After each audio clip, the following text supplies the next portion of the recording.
মনে করবে তাদের সিয়ামের তুলনায় তোমাদের সিয়ামকে তুচ্ছ মনে করবে। ও আমালাকুম মা আমালিহিম, তাদের আমলের তুলনায় তোমাদের আমলকে তারা নগণ্য তুচ্ছ মনে করবে। ওয়া ইয়াকরাউনাল কোরআন, তারা বেশি বেশি কোরআন খতম দিবে, তেলাওয়াত করবে। লা ইউজাইজু হানাজিরাহুম, কিন্তু কোরআনের আয়াত তাদের কণ্ঠের নিচে নামবে না। ইয়ামরুকুনা মিনাদ-দ্বীন, তার ইসলাম থেকে বের হয়ে যাবে। কামা ইয়ামরুকু সাহমু মিনার রামিয়া, যেভাবে ধনুক থেকে তীর বের হয়ে যায়।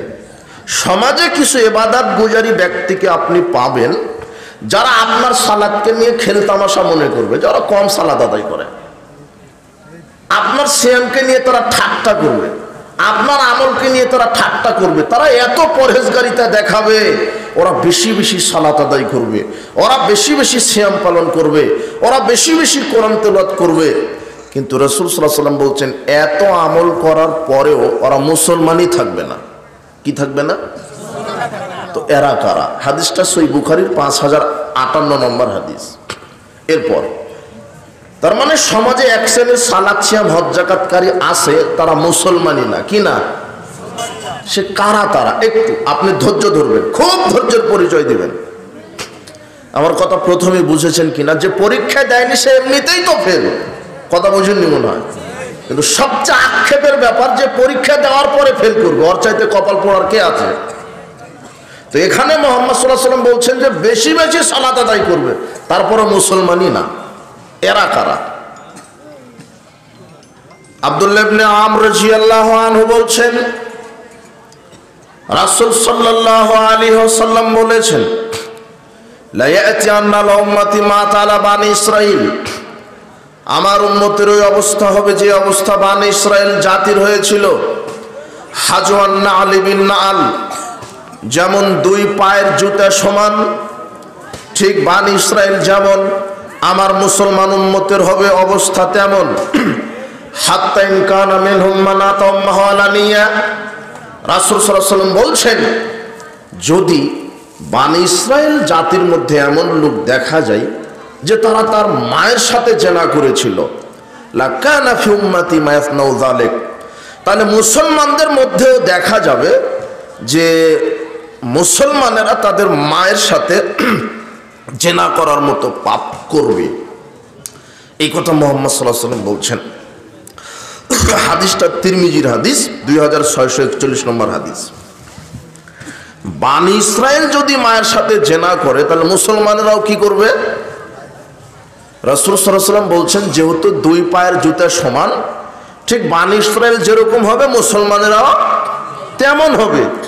এই কথা মুহাম্মদ সাল্লাল্লাহু আলাইহি ওয়াসাল্লাম বোঝাতে গিয়ে বলছেন যে জুতা যেমন সমান, ঠিক বানি ইসরাঈল ইহুদি খ্রিস্টান যেমন হবে মুসলমানেরাও তেমন হবে।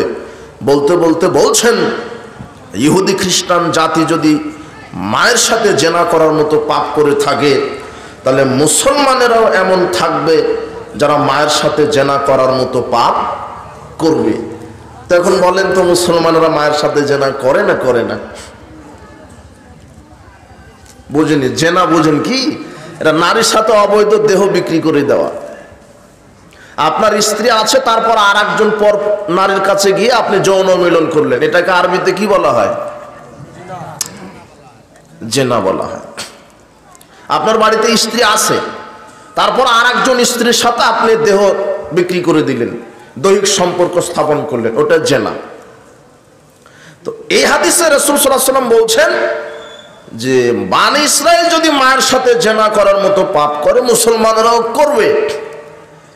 তার আশ্চর্য, পৃথিবীতে দুইটা পাপ আছে যে দুইটা পাপের মাধ্যমে মুসলিমরা মায়ের সাথে জেনা করার মতো পাপ করছে। তার একটা হলো সুদের পাপ। কিসের পাপ? সুদের পাপ।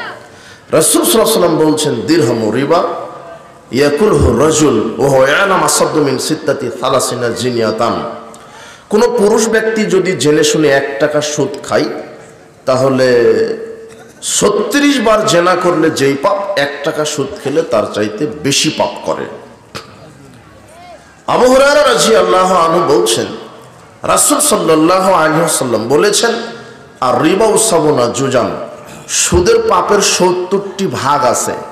1 টাকা সুদ খেলে 70 রকমের পাপ হয়, শুধু এক রকমের নয়। কত রকমের? 70 রকমের। আইসারুহা ইয়ানকাহার রাজুলু উম্মাহু, সুদের সবচেয়ে ছোট পাপ হলো নিজের মায়ের সাথে জিনা করা।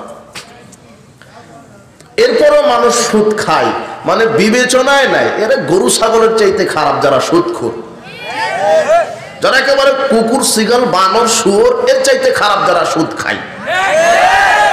কেন? একটা গরুর জানা নাই যে ষাঁড় বলেন নাকি, গরুর যে ষাঁড়, ও জানে না যে আমি যার গায়ের উপরে উঠছি ওটা ওর মা না খালা না ফুপু, কেননা গরুর ওগুলি বংশ নেই। কথা বুঝে নেব না। তাই দেখবেন যে একটা গরুর বাছুর বা ষাঁড় তার মায়ের বুকের গায়ের উপরে কি উঠে? লাফিয়ে উঠে। কেন? ওর জানা নাই তো ওটার মা না খোলানো ভাবি না কে, ওটার জানে নাকি, ওর বিবেচনাই নাই। কিন্তু এই সুদখোর নগদ প্রতিদিন বক্তব্য শুনছে যে 1 টাকা সুদ খেলে মায়ের সাথে জেনা করা হয়, তবুও খায়, এই জন্য সুরের চেয়ে খারাপ। ও জানছে যে মায়ের সাথে জেনা, তাও 1 টাকা খেলে 36 বারেরও বেশি। বলেন তো মানুষ না কুরসি গেল?